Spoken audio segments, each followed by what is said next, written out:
علی رضی اللہ تعالیٰ عنہ کہا کرتے تھے ایک بات کو یقین کر لینا تو ساری زندگی پریشان نہیں ہوتا۔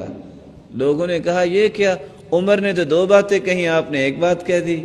عمر رضی اللہ تعالیٰ عنہ کہتے تھے 2 باتیں کسی کو سمجھ آ جائیں پوری زندگی ٹینس نہیں ہوگا۔ جی کون سی 2 باتیں؟ اِنَّا كُلَّ شَيْءٍ خَلَقْنَاهُ بِقَدَرٍ۔ اللہ فرماتے ہیں ہم نے ہر چیز کا ایک اندازہ لگایا، اتنا دینا ہے۔ بندہ پریشان کب ہوتا ہے؟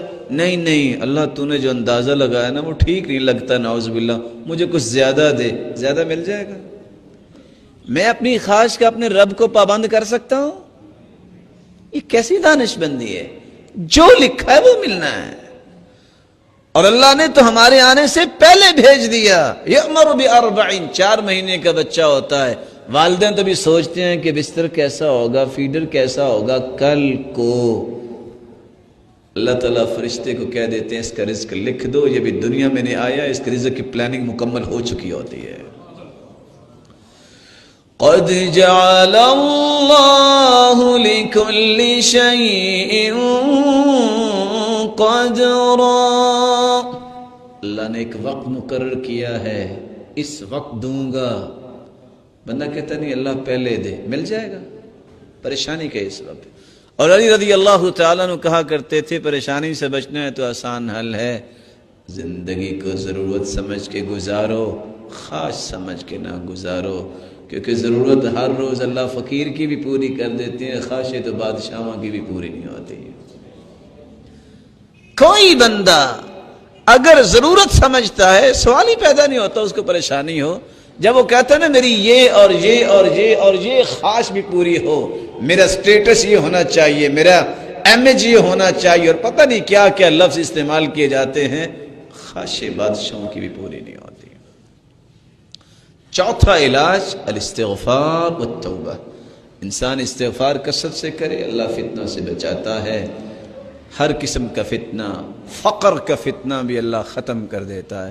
امام احمد بن حنبل رحمۃ اللہ علیہ کا قصہ آپ نے سنا ہوا ہے، رات کو نکلے، مسجد کے دروازے پہ آئے، کہا جناب مسجد میں کچھ وقت رک جاؤں۔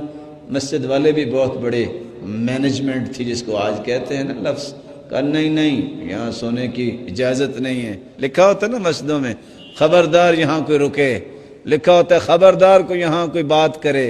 اللہ سے ڈرو، المسجد بیت کل مسلم، مسجد ہر مسلمان کا گھر ہے۔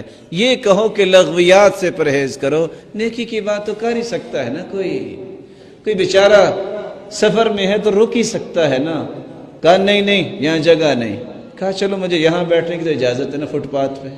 کہا نہیں یہ قسمت کی بات ہے۔ ایک شخص نان بھائی گزر رہا تھا، اس نے کہا اس کو میرا مہمان بننے دو، وہ گھر لے گئے، اس نے ان کو لٹا دیا۔ امام احمد بن حنبل کو خود کیا کرتا ہے؟ استغفر اللہ، آٹا گوندھ رہا اور کیا کہہ رہا ہے؟ استغفر اللہ استغفر اللہ۔ آپ نے کبھی نہیں دیکھا ہوگا کہ گھر میں بھی ایسا ہو۔ امام احمد بن حنبل پوچھتے ہیں آپ کو استغفار نے کچھ فائدہ بھی دیا؟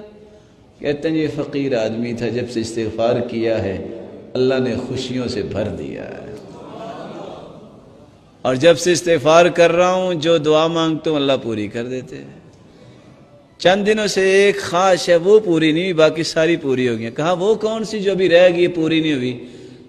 کہا میں خواہش کر رہا ہوں یا اللہ سنا ہے کہ ایک نیک انسان امام احمد بن حنبل ہیں، یا اللہ میری بھی اس سے ملاقات ہی کروا دے۔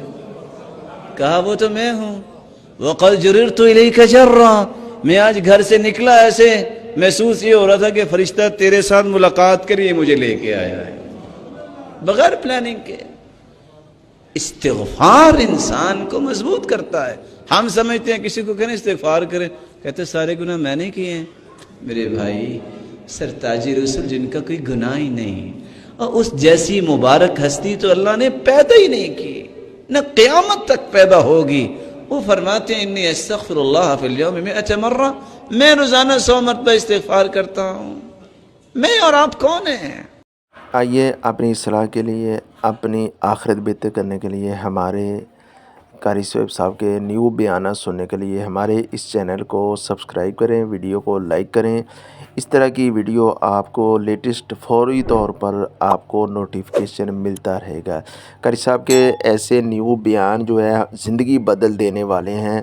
لوگوں کی باتیں چھوڑ دیں، علماء کی باتیں جو دین کے خلاف بات کرتے ہیں چھوڑ دیں۔ قاری صاحب کا ہر بیان جو ہے ہمارے لیے بہت ہی نصیحت سے بھرا ہوا ہے۔ آپ کا ہر بیان انسان کے لیے لمحہ فکریہ ہے اور فل اصلاح سے بھرا ہوا ہے۔